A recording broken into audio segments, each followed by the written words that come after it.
Judge జయ మరియు రాజేష్ ని మాట్లాడుకోవడానికి 5 నిమిషాల టైం ఇస్తుంది.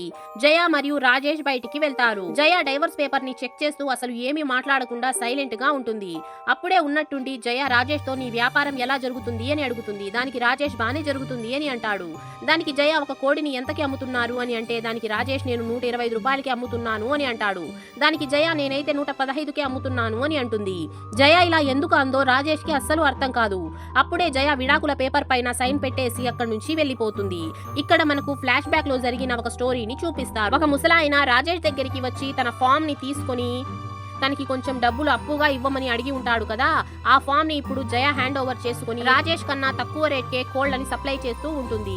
దాంతో రాజేష్ వ్యాపారం అంతా డల్ అయిపోతుంది. కానీ అప్పుడు రాజేష్ తనని జయ కొట్టిన వీడియో వైరల్ అయిపోవడం వల్లే తన వ్యాపారం డల్ అయిపోయింది అని అనుకుంటాడు. దాంతో రాజేష్ మనుషులు ఆ ముసలోడిని కొట్టడానికి వెళ్ళినప్పుడు జయ రాజేష్ మనుషులందరినీ కొట్టి తరిమేస్తుంది. అప్పుడే మనకి అర్థమయ్యే విషయం ఏంటంటే ఆ బిజినెస్ ని హ్యాండ్ ఓవర్ చేసుకోవడం వల్ల జయాకి బ్యాంక్ లో లోన్ కూడా వచ్చుంటుంది. దాంతో వచ్చిన డబ్బుల్ని ఈమె మళ్ళీ అదే బిజినెస్ లో పెట్టి మంచిగా ఆ బిజినెస్ ని రన్ చేయడం స్టార్ట్ చేసుంటుంది. ఎవరైనా జయ బిజినెస్ ని టచ్ చేయడానికి వస్తే జయ వాళ్ళందరినీ కొట్టి అక్కడి నుంచి తరిమేసేది.